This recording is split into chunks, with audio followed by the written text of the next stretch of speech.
Hello, and welcome to Release Readiness Live. I'm Elna Miller, your Release Readiness champion. We are broadcasting from our home studios this week as we bring you some of the new features from the Summer 20 release. After our product managers give the highlights, we'll take some of your questions live and on the air. So we will be monitoring both the Release Readiness Trailblazers community as well as Twitter. So if you do have a question, please post it in one of those places. Use the hashtag Salesforce Live. And if you can ask the question earlier in the webcast, that would be really helpful. If we don't get your question live and on the air, don't worry, we will follow up with you within the next few days. All of our webcasts will be available for later viewing on the Salesforce Live website. Now, we may be talking about the roadmap or making some forward-looking statements. So please make sure that any purchasing decisions you make are based on currently available functionality. Now let's get started with the all-new Work.com solution and meet our product managers. Hi, I'm Marty Burris. I'm a senior product manager here at Salesforce, and I work on our Work.com solution. And today, I'm going to be talking to you about employee wellness and Command Center. So Work.com started as a conversation between Mark and his CEO pals. They quickly realized it was everyone's first pandemic, and it wasn't going away soon. Every citizen in the world has been impacted by this current crisis. We know reopening is going to be a journey, and Work.com can be your guide. We built tons of brand new products, including a command center, contact tracing, and apps for employee wellness and shift management. We know returning to work will look differently, so we also created new content kits from my Trailhead and help you train employees on new policies post-COVID-19. The Command Center is a company's cockpit for managing complexities associated with opening back up their businesses. It's HIPAA and GDPR compliant, perfect for operations people or HR people making business decisions about returning to work. You can do things like trigger workflows based on events. I'll show you that later. And this is important for making quick changes. We know that the state of the pandemic is changing quickly, so we want to make sure you have the knowledge available at your fingertips. Finally, we have integrated apps built from teams around Salesforce and our partners in AppExchange. Command Center brings the full platform to life. With the Employee Wellness Check, organizations can gather necessary data to assess their employees' population suitability to return to work. The key output of the wellness surveys is the wellness status, which drives every part of Work.com. What's most important about the surveys are they're built with consent first and foremost. We want to empower employees to feel comfortable providing updates and know their data is confidential. The most important thing to remember about today's presentation is that consent, compliance, and privacy are the foremost part of this design. Now let's get to the demo. I know you're excited. What you're seeing on your screen now is the Command Center. How cool is this? The Command Center, an executive overview of everywhere you do business. You'll hear three common themes as we walk through the Work.com solution: consent, compliance, and privacy, which are core to how we thought about building the solution. So let's get started. On the left, you see the location view. Notice the colors and icons. Within the solution, we thought carefully about each of these types to represent hard closed, soft closed, and reduced density. The first view here is an overview of everywhere you do business. In our demo, this represents offices across the United States. If I switch views, I can now see the offices represented, but also different stages. As companies return to work, each stage an office is in will be different and unique to the location. As you can see, the Baltimore office is in stage 1 of reopening. Employee wellness represents your workforce in 4 stages. Available to work, meaning the employees have taken the survey. Remote work, meaning they have declined consent for the survey and they need to stay home. Unavailable, meaning they're impacted in some capacity by the crisis. And lastly, unknown, meaning that they have not yet responded to their survey. Now, if I scroll down a bit, the location wellness widget is a combination of both location and wellness. You can see an individualized wellness for employees in specified locations. Here, you see the COVID-19 tracker. It's powered by Tableau. You can see that in the top right corner, which also allows you to see how the pandemic is affecting the world around you. You can see how and where hotspots are forming around the world, which is great for customers who are running global businesses. Okay, enough of that. So let's scroll up a bit, and if you look on the right, we have 2 few essential employees available to work in the tower. You can see this is being populated by an operations checklist, which is controlled by triggers. Triggers are a part of the action framework.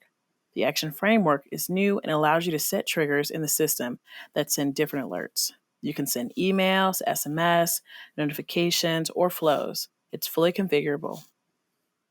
So based on this, we probably need to deep dive into the tower location. So let's look. All right, you see how all the data changes specifically for the tower location? That's cool, right? Now, our tower location shows its closed status, and we can also see that the detail has changed to the floor level.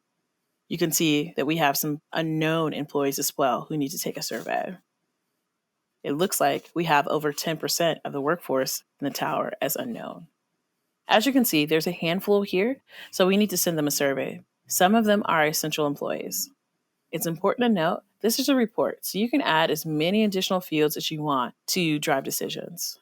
So here, let's look at tower office employees. And there we go. If you look here, you can see Anne. Anne is unknown because she needs to take the survey. So let's go ahead and prompt her. All right, let's look at the Salesforce surveys. And boom, here we are. So now you're seeing the Salesforce surveys. To the right are the questions we provide as part of a template released with the solution. This is awesome because these were created utilizing best practices from both the CDC and thought leaders in the space. It was important to ask the right questions in order to not overcollect data. Privacy for employees is key. However, these are fully configurable. Now that you've seen the survey tool, let's send one to Anne. Here she is on the list. And once we hit the send survey, we'll be prompted to choose one of the delivered surveys. All right, let's choose continuing to wellness. That's the survey we looked at before. And let's choose an email template. This is a standard message, but it can be configured to choose any message type. And this is what the survey looks like, of course, to Anne. We're starting with consent because consent is key. All right, here we go. Yes, I consent to share my data. No, I have not. No, I'm symptom free. Yes, I've had my test. Yes, I agree to this one too. All right. Based on my responses, I could return to work. If I'd answered differently, I'd be pointed to take additional steps or marked ineligible or quote unquote unavailable to return to work. All right. Now here's the cool part. This is going to automatically populate based on the responses to our survey. Now you can see Anne's status has changed to available. You can also see there are more employees than available to work in this location, and that percentage has dropped. And now we can mark this task as complete. So here we go. And perfect, all done. Looks like it's time to update shifts now for some of the other locations as well. Now over to you, Yaron, to talk about shift management. Thank you so much, Marvi. That was great. Hello, everybody. My name is Yaron Dror. I'm a director at the Field Service Management Organization. And recently, I've been involved with Work.com, working on the shift management application. And I'm here to tell you all about it. So let's start. As we reopen our communities and get back to work, organizations need to ensure once open, offices stay open. Doing so requires leaders to deploy coordinated management and communications plans focused on safety and efficiency. With Work.com's new shift management and planning solutions, organizations can model their workplace site capacity to take new requirements and policies into consideration, enable managers to easily prioritize specific employees, functions, or projects using the power of scheduling optimization, allow employees to specify availability and make adjustments to their schedule. Once shifts are assigned, employees receive schedule notifications, are allowed to modify, and once confirmed, received arrival windows that adhere to spatial distancing in crowded common areas like lobbies or elevators. So what's under the hood? First is capacity management. Purpose-built UI for workplace managers to manage things like location hierarchy and facilities max occupancy. Facility plans being able to designate that percentage of people that will be invited back, and that percentage will change over time. And then, arrival staggering, help you to encourage social distancing, making sure you are not overcrowding the lobby or the elevators.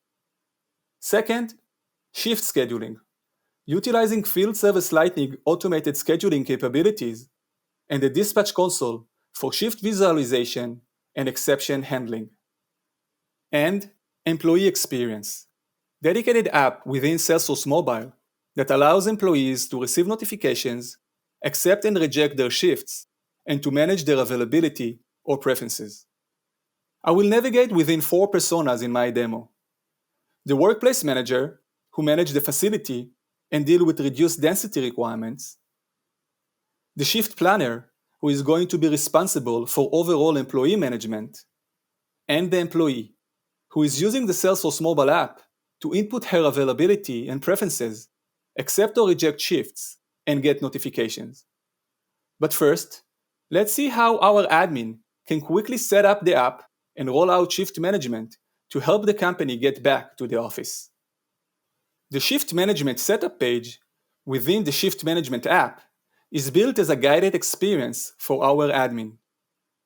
A lot of energy has been spent to make the setup experience simple and easy, to ensure customers can onboard within a matter of days. Here, the admin can configure the app, manage and create permission sets for the managers, planners, and employees, and define some defaults for the setup automation logic. In the Add Employees and Location component, the admin can copy locations and employee records from the Command Center into Shift Management app. 2 button clicks, and the process will start in the background. Next, the admin can nominate users to serve as workplace managers or planners. Planners and managers are assigned to the locations they are covering. The assignment will open up their access to the employees and facility data which is relevant for them. In our demo, our workplace manager is Amanda, who is managing our Louisville office, and our shift planner is Barney, who is covering a space on the first floor of our Louisville building. With a click of a button, the admin can assign all the needed permission sets that planners or managers need.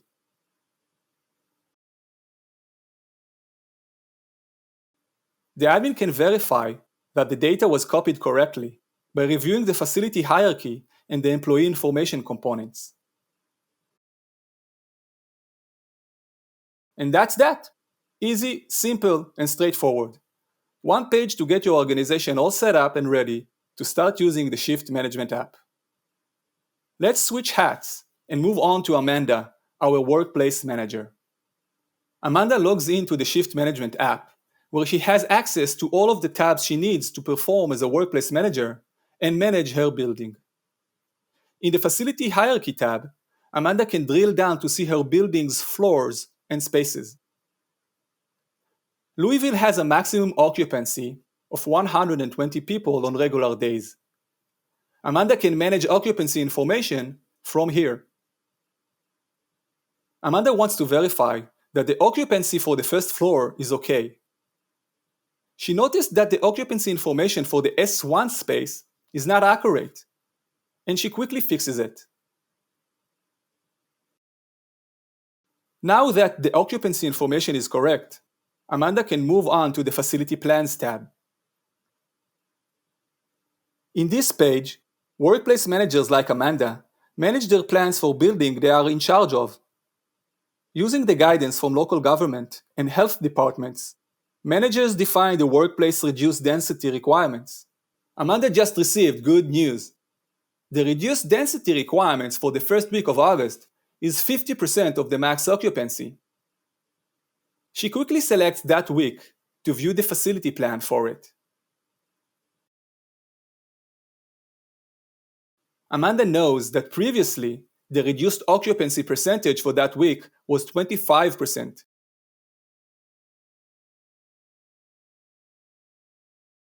And she wants to edit it. She clicks on Edit to edit the facility plan. Amanda is updating the reduced occupancy percentage from 25 to 50%.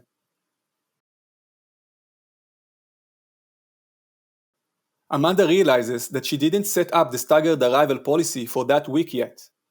Staggered arrivals help you manage the flow of employees. The Louisville office has a single elevator, and that is a bottleneck Amanda wants to address.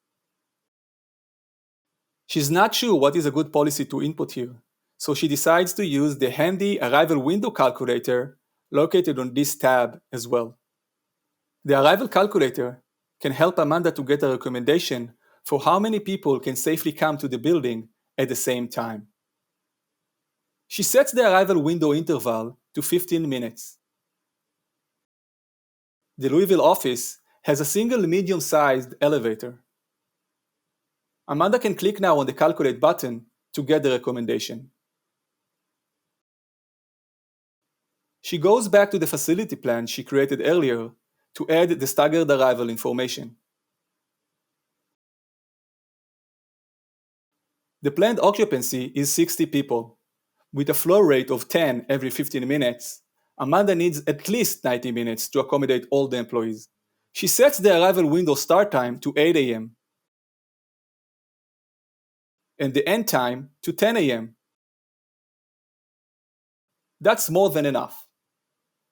She fills in the rest of the information and clicks Save. Amanda finished working on the facility plan and can now generate the shifts. These shifts will be picked up by a scheduled job to be auto-scheduled to employees.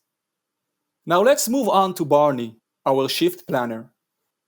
In today's staff meeting, Amanda, the workplace manager, told her shift planners that starting in August, the office capacity will increase to 50% and asked to send out availability requests to the employees so they can start to submit their availability and preferences. Barney is the shift planner for the S2 space at the first floor, and he opens the availability request tab within the shift management app to send out those availability requests. He selects the date range for the first week of August.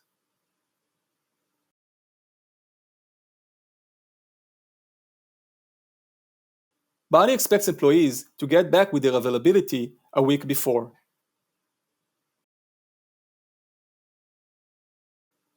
Employees can submit shifts for Monday to Friday, so Barney selects that and clicks Next. This process is sending push notifications for his team. They can now submit their availability. The tab where Barney spends most of his time within the shift management app is the shift schedules Gantt chart. Here Barney can see his team members, their availability, their shifts, and also shifts which are not yet assigned. Although the automatic scheduling makes his life much easier, Barney still needs to manage exceptions that happens on a daily basis. And here is such an exception. Barney planned to give a shift to Annette next Monday, but it seems that something came up, and she will not be available after all.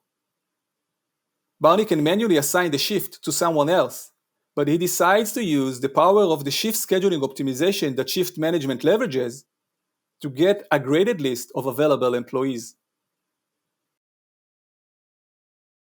The list is showing 3 employees that can take the shift, but Lacey is the best choice, so Barney assigns the shifts to her.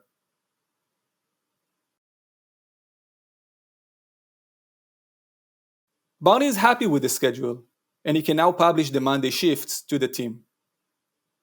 He selects the relevant shifts and triggers an action that is pushing these shifts to the employee's mobile app. Barney sees that the shifts on the Gantt change their color. That means they have been dispatched.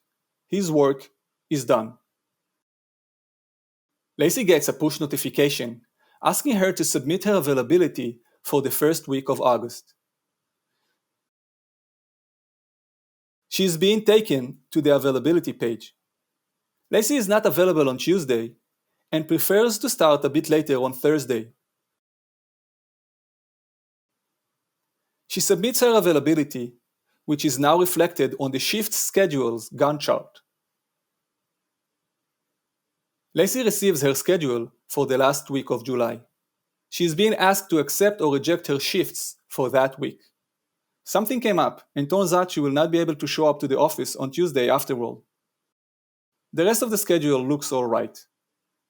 Lacey takes one last glance at the shifts page to verify everything looks good, and she is all set. On the day of the shift, Lacey receives her mobile pass. She needs to present it to the lobby's security officer. Looks like it is still not her arrival window time. To avoid cluster at the lobby, the guard will only let her in at the right time. Lacey checks her mobile pass later that day when she arrives at the office. Now she's green and good to go. Enjoy your day, Lacey! And that's it. That's it for me today. So I'm going to turn it back to Elna to wrap up the program. Thank you so much, everybody. All right, so we are heading into the home stretch here. We've got some good questions queued up here for work.com. And if you think of any questions as we get into this first batch, feel free to keep posting them in the Release Readiness community or on Twitter using the hashtag Salesforce Live. We do have people monitoring those. So if you post a question now or in the next couple of minutes, there's still a pretty good chance that it'll get taken on the air. So definitely keep them coming, and let's go ahead and dive in. So first, I have a question for you, Marty. Can you just go over what parts of the solution are available today, and how can a customer start exploring them or learning more about them? Yeah, thanks, Elna. So today we have everything we showed you today, which is Command Center, Employee Wellness, Shift Management. We also have our ERM solutions for public health and private sector. We have contact tracing as well that's available. And My Trailhead. We have a special widget that tracks trailheads for the Command Center. And so all of those are available today. And then we have a few more things coming this summer. And if you wanted to get access to those, the best thing to do is ask your AE. But if you do go to work.com, you can play with some things live right there on the website. Now, if you wanted to use this, can you implement this in an existing Salesforce org, or would you need a separate instance to roll out work.com solutions? That's a really great question, and it touches on something that's very fundamental to work.com. Due to the nature of the data we're collecting, like the wellness data and some of the other data and some of the other widgets, that data is actually considered more of a HIPAA or personal identifiable information. And so because of that, we're recommending that you actually keep that in a separate org, specific for work.com. You can think of it as an HR org or an employee org, but that should not mix and mingle with your CRM and sales data. What about the basic user, like let's say the Salesforce users, you'd want to kind of bring them into, use it as a system of record. Let's say use Salesforce as a system of record for the work.com employee records. Is there a way to connect it that way and then just add information in the work.com org, or would you need to create a new set of employee data? Well, there's a couple pieces there, right? So you can always, from just a porting perspective, you can port over your employee data as needed. But you should expect that there's the work.com new org that we're talking about is only meant for a subset of people to view right now. Command Center is meant for, executives, very high level people, HR people, just by the nature of the data. And so you want the employees to be recognized in the system as users, but today with the solution that we have available in space, it's really meant for a subset of people. And so as long as those people have access, that's all you need. And then in the future, as we have more releases coming out this summer, there will be more things for that greater group of users. You can think of those as your employee users. Right. Now, so speaking of release, you mentioned things coming out this summer, and some of the solutions haven't been released yet. So what is the release cadence? Is it like Salesforce where it's 3 times a year, or is it more frequent? Actually, we're going a lot more frequently. We're actually going to be going month to month with the work.com solution. It gives us an opportunity to expand upon the things that are happening with COVID-19 and an opportunity to do things real time and respond to customers as needs arise. So we're full stop with this and we're going month to month. Right. So what's the best way to keep up with the releases and know, like, if you want to keep track of what's coming out each month, where should you go for that? Make sure you're subscribed to all of the Salesforce information. If you go to work.com, you can subscribe for live updates. And as we are releasing new software each month, you'll see what's coming to you, you'll see what's available, and there'll always be more information. So just go to work.com and everything you need to find out about what's happening, it will be there. I believe there's also a work.com community and the Trailblazer community too. So if you have questions about new things coming out or questions about things that you see on the site, that might be another place to a good place to go. Yep. There's a lot of resources in the sidebar for, and they get updated on a regular basis. And Yep. I'm sure you're following that group as well. So as there are experts, you know, that might be able to help answer questions as people start experimenting or just want to follow, you know, the latest. Yep. Yeah, there's tons of communities out there. There's a community, there should be a community out there for each of the widgets that you see. So if you have a question that's specific to, let's say, the shift management widget, it should be there. Great. Okay, so now what about specific industries? Are there certain industries where this solution would work better than others, or that you would recommend more than others? Yeah, so when we thought about this, we thought about it really wide ranging. And so it actually can work for a number of industries. I think the most interesting and compelling use case is retail. You think about that as that being something that was considered essential. And so with retail, with the resale space, works really well with that, but you can also think of it as education as well. If you replace employees with students, it works just as well. You spend your wellness surveys out to both your students and to your faculty. And if you think about location or space planning, like Urana showed in shift management, you can think of that as like buildings on a campus or the library or something like that as a space. Right. I got a question from Andrew. He's asking, can Work.com functions and surveys be integrated into communities, or is it only for internal users? It's a really great question. Good thing we built surveys on communities, so you actually don't have to integrate it. It's there to in together. Nice. And then Ernesto was asking, how is it licensed? And also he saw that the shift manager is based on the field service app, and is wondering, is field service then a part of the solution, or is that separate? Kind of like, if you already have field service, what would you do to get this going? Yeah, maybe I should answer this one. Okay. So definitely the shift management solution, part of the backbone for that is field service lighting capabilities, like the dispatcher console, for instance, or even the optimization engine we are using. Licensing wise, it has different, it's a different license. It's a Work.com shift management license. If you are a current FSL customer, then the recommendation is to use the shift management piece in a different org, just like Marty said, in an HR org, not in your CRM org. So if you are an FSL customer existing, that's great because you have a lot of knowledge and it's going to be very easy for you to set it up in your new org.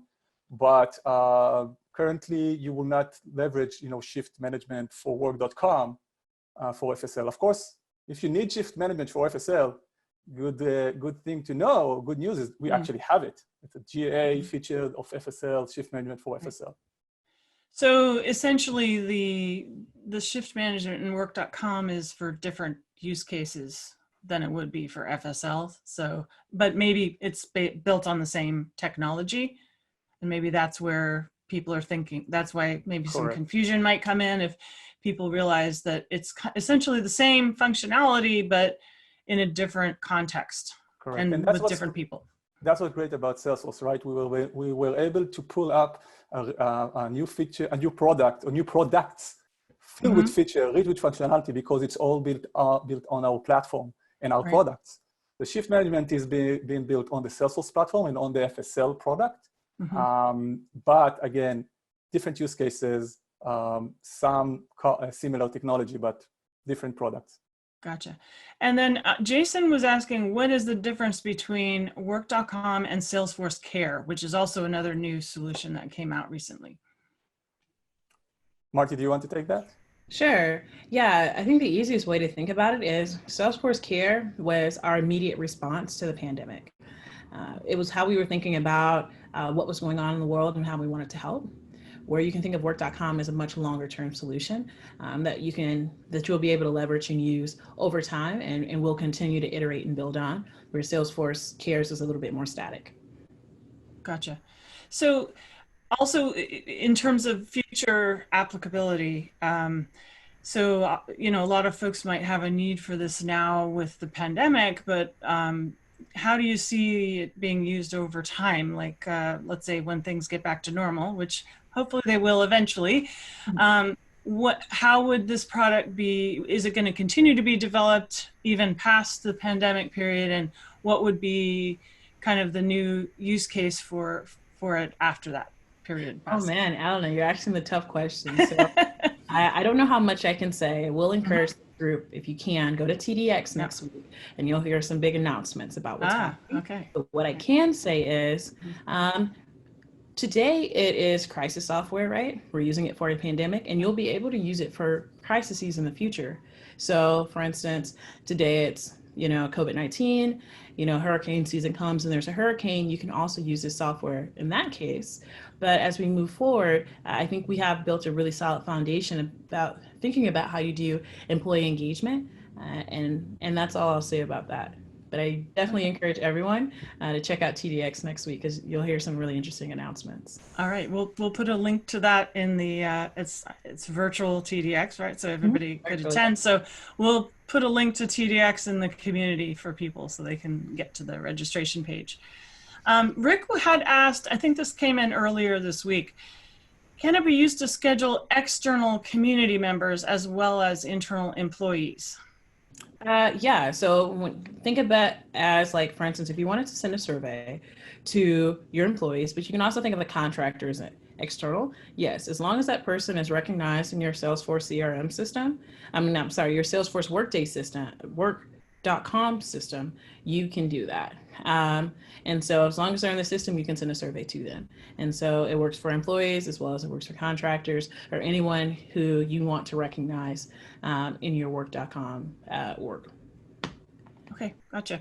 So here's one from Anna. She said, how do you get employees to use the mobile app? Do you have to get them to download a new app or is it the regular Salesforce mobile app? Yeah, let me take that. So currently, it is the Salesforce mobile app. So if you already have Salesforce mobile app, you can basically just add another account. I use the Salesforce mobile app and I have multiple accounts on the same app. It works great together. If you don't have a Salesforce mobile app, yes, you will need to download it now. But in our roadmap, in the Shift Management product, the Shift Management is the only piece that actually uses the Salesforce mobile app currently. Going forward, we are going to address also people like, other experience, like desktop experience, browser experience, maybe SMS and email. So currently using the Salesforce mobile app for shift management is a prerequisite, but going forward, we plan to address more channels. So they would essentially go to their profile in the mobile app and add another, just like you can add multiple logins for multiple orgs, you would add a new login. So you would switch back and forth. So it wouldn't be within your normal Salesforce login. It would be a separate login, but in the same app. Correct. That's absolutely correct. Gotcha. Yep. And we're working on building out other experiences too to make that a lot easier in the coming releases. The other thing is the surveys though, come to you via email. So you can answer them on your desktop, you can answer them on your device, wherever you get email. Great. Now, what about remote workers? Can they request to attend an office for meetings? Let's say request to go in the office for a specific purpose. Definitely. We have, even in Salesforce, right, we have remote workers that still need to come up to the office for specific meeting, workshops, whatever.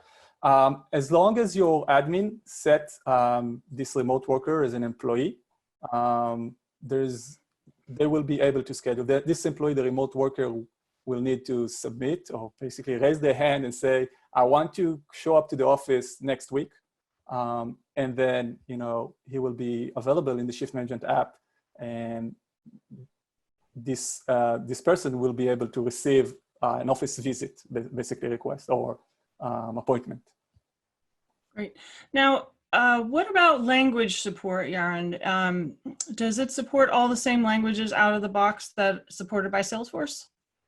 Correct. There's, I think, 34 official supported languages.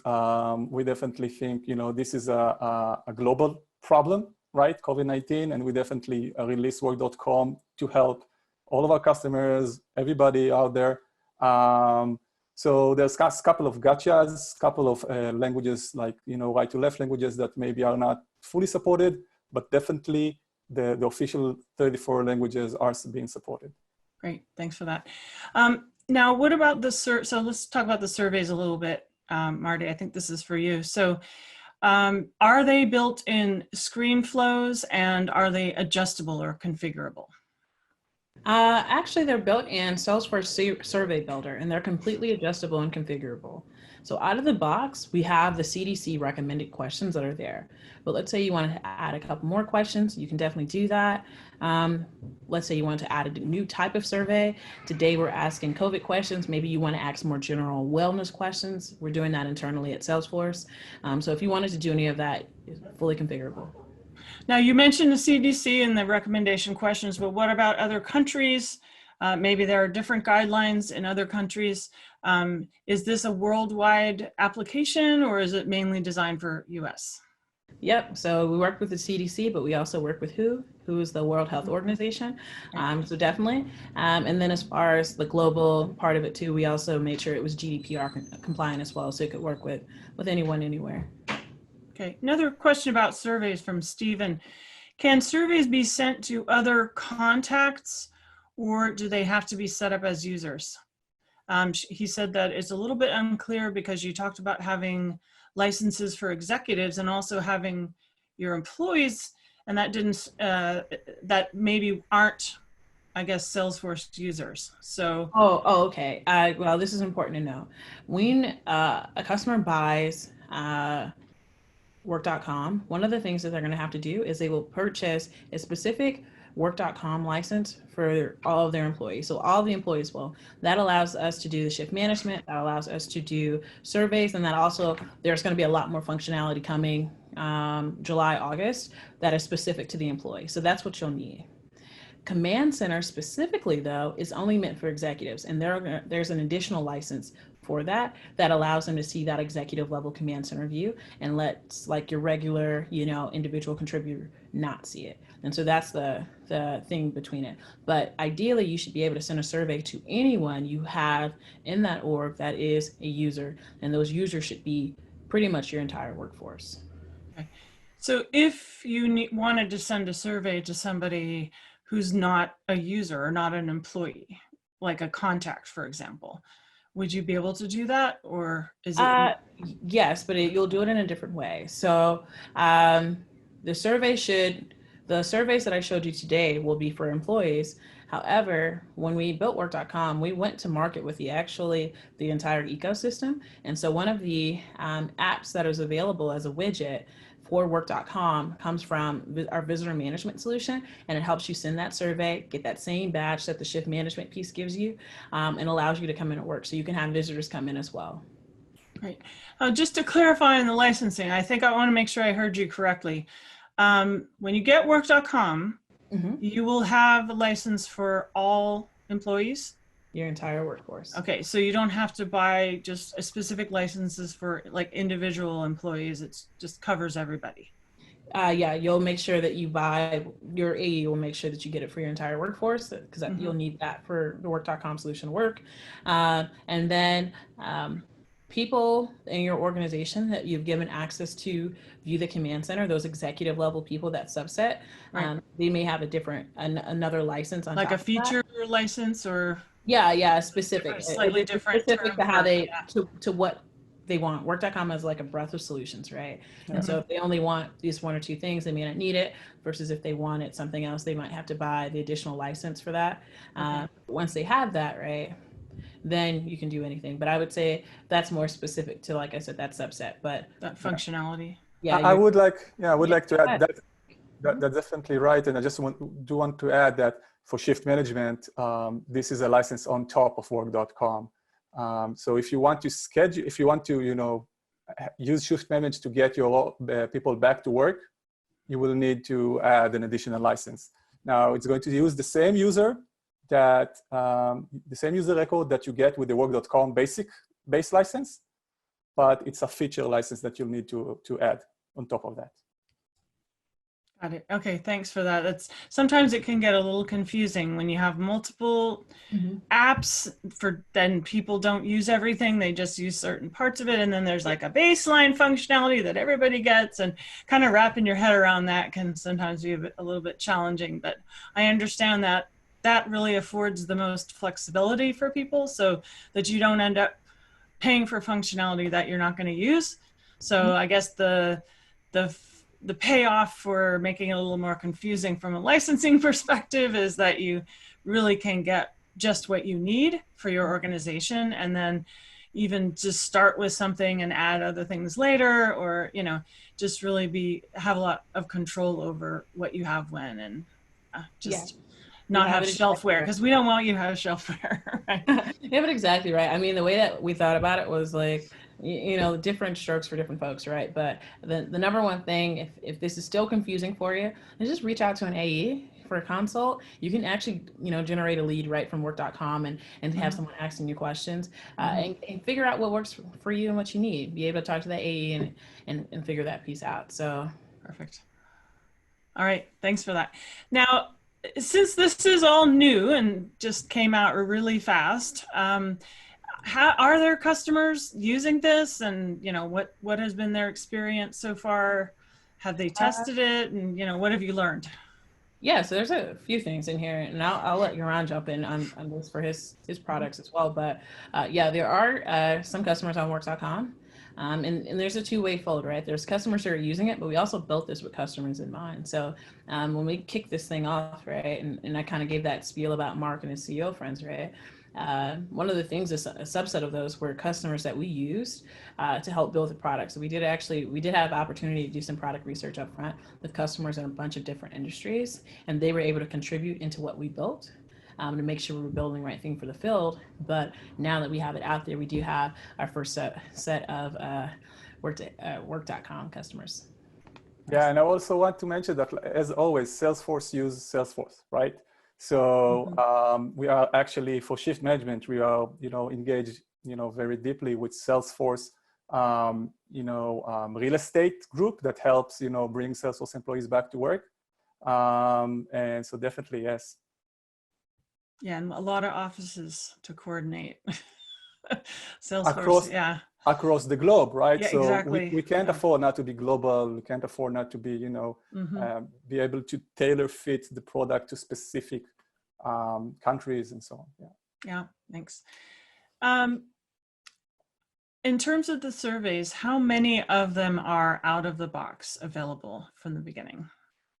2. So we have continuing wellness, which is I showed in the demo, and we also have another one called return to work, which is a smaller subset of questions, kind of meant to be a rolling survey you can send out for organizations that want to do daily surveys.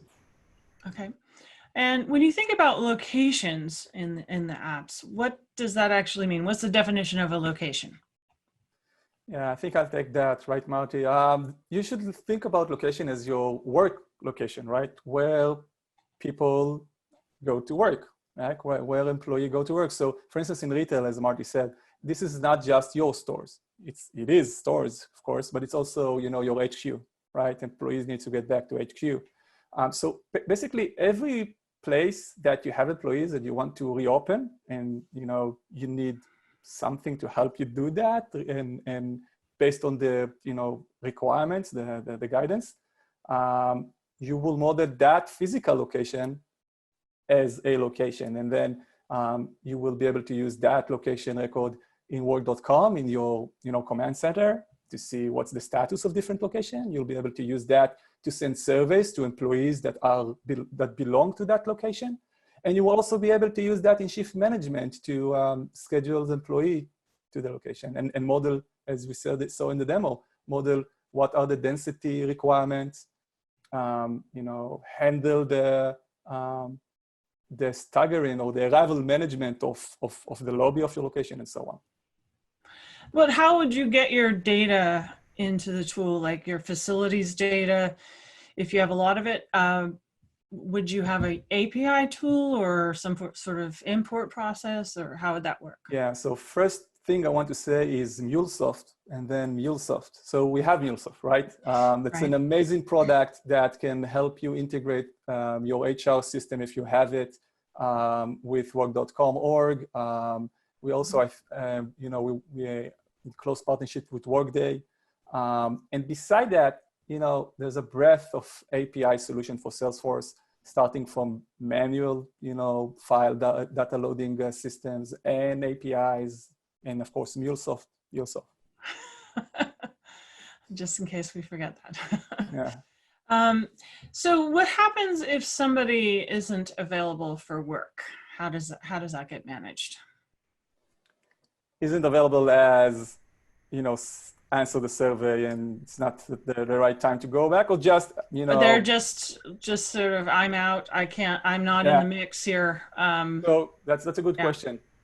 So regarding, again, shift management, employee actually has a full control of their availability and preferences. So the first part in the chain is employee needs to submit their availability. We know that, in these times, the routine changes really, really quickly, right? So we need employees on a day-by-day basis be able to say, next week I can show up Wednesday and Thursday, the week after that, Tuesday, but Tuesday after 11 a.m. or whatever. So employee first need to submit their availability and can input their preferences.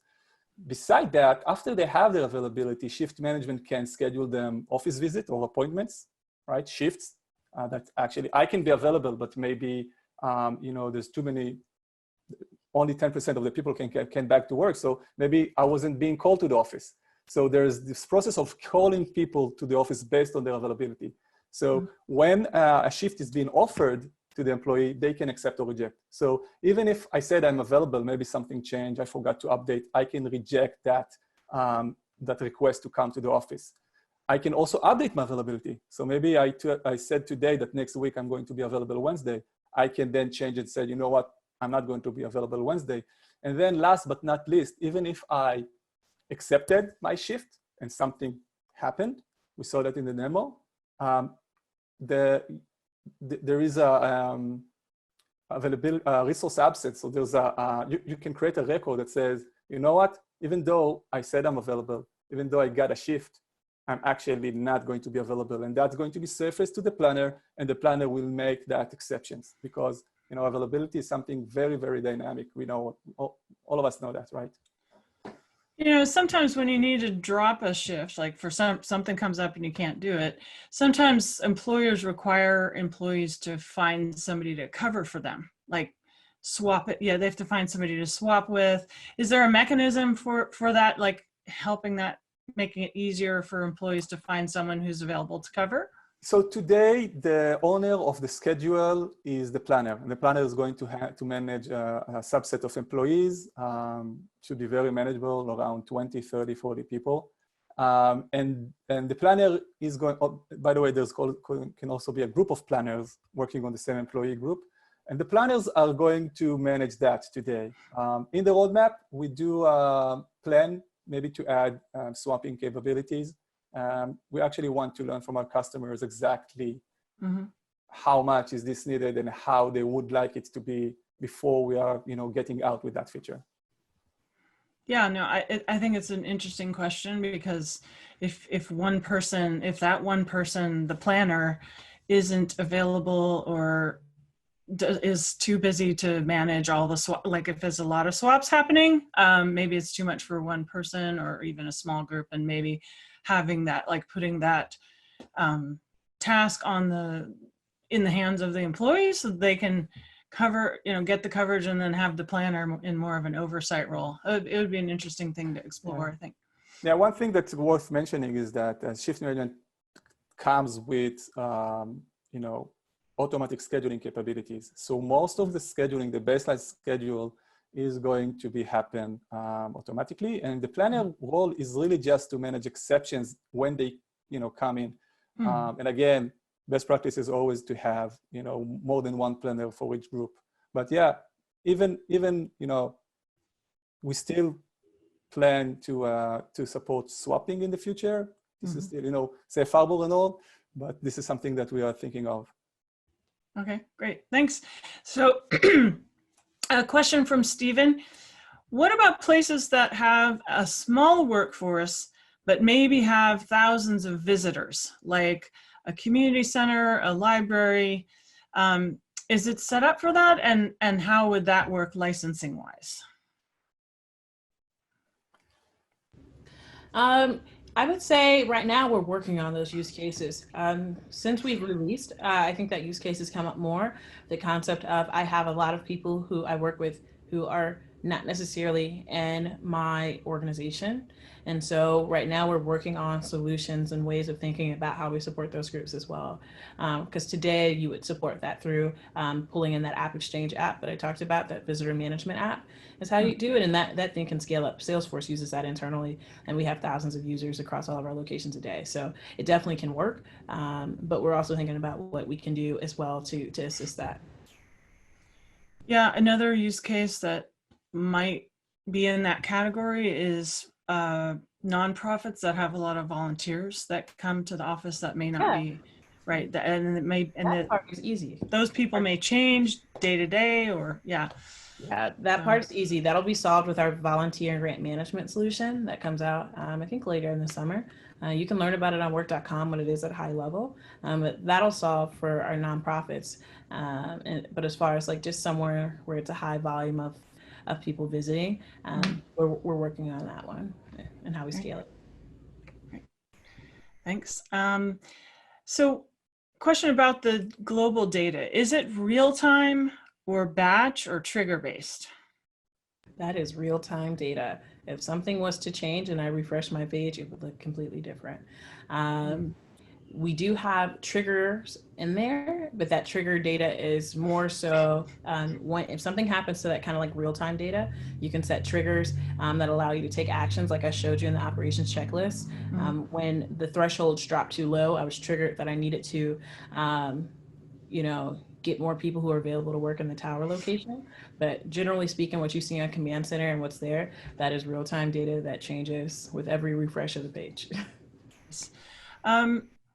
Is the action framework something that's specific to the work.com package, or is it part of regular platform capabilities?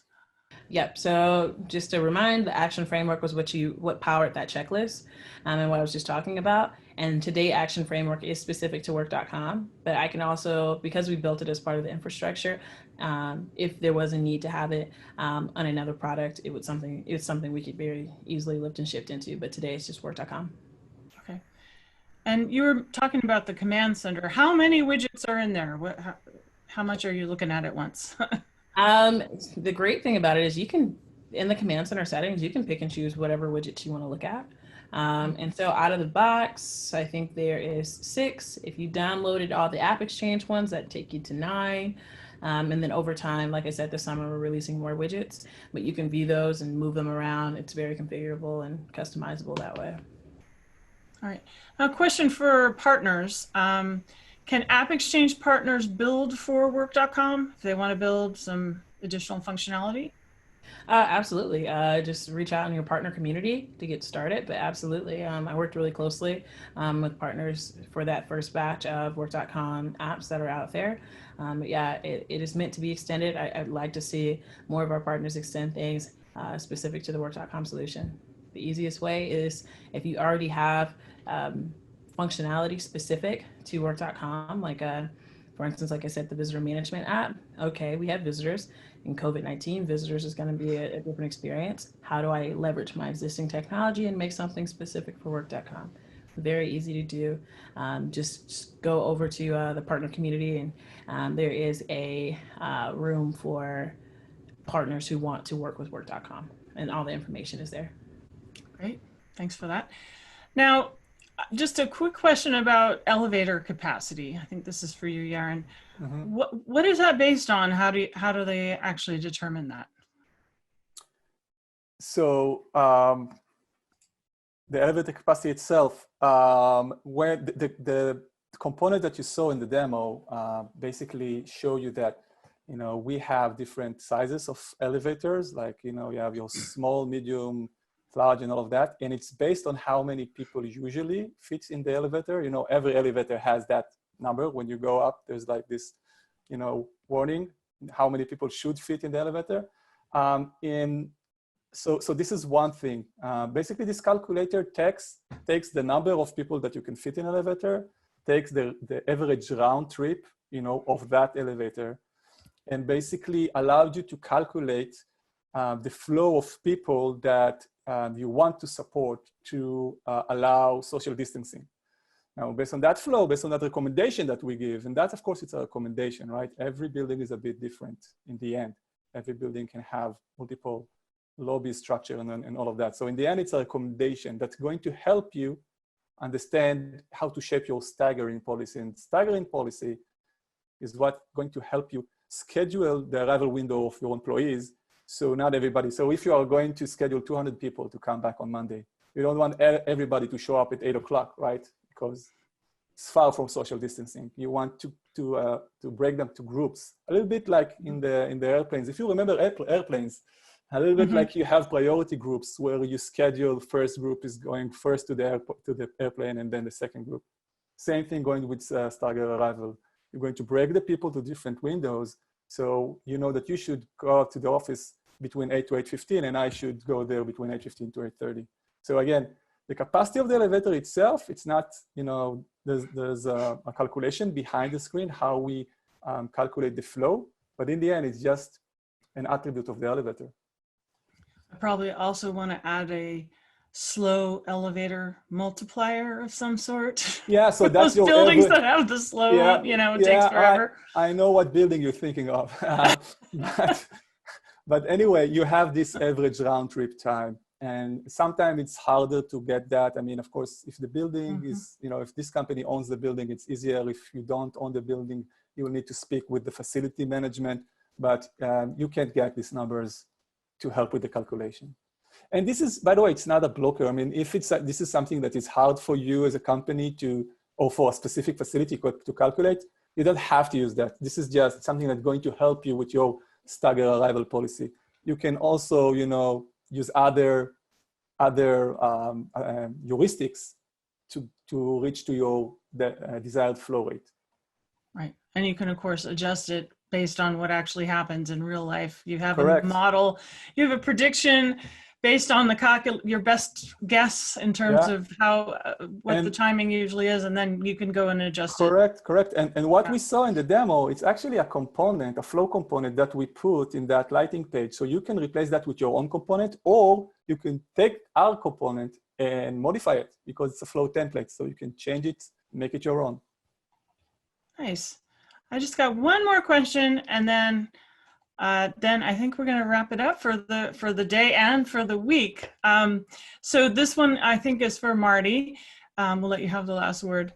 So you mentioned, we talked about integrating with other systems. So what about Workday? How does that work with Work.com? Oh, that's a really good question. So Workday built a integrator with MuleSoft. You think of MuleSoft having the endpoint connectors, and there's like a whole suite of them. So we have one that's specifically for Workday, and Workday gives us employee data. Employee data is obviously what fuels the command center and the Work.com solution. You see employees everywhere. And so they give us that. And then if you are making updates on either side, it's bi-directional, so we can communicate back and forth with Workday. So if someone leaves the company, you don't have to go and manually find them in your Salesforce. If you have that connector, they'll automatically show up as someone with an end date. Same way as if you update something, a record in Salesforce, you can sync it back to Workday very easily. So, and that's just the first connector. That's just the first connection point. And so we'll be working to have an even more integrated experience throughout the summer. Fantastic. Well, thank you everybody for all of the great questions. Keep them coming. We're still going to monitor the community over time. So if you're watching the recording later, or you just think of a question that you didn't think of during this hour, feel free to keep talking to us out there and Release Readiness Trailblazers. And thank you for joining us for Summer 20 Release Readiness Live. This was our first sort of virtual at-home broadcast version, and we hope you enjoyed it. And hope you'll join us again, come back in winter. We don't know if we'll be in the studio or not, but Either way, we'll be here for you and bringing you all lots of new features across many different products. So thanks again for joining us, and remember to keep talking to us out in the community, in the Release Readiness Trailblazers group, where all Trailblazers meet to be release ready.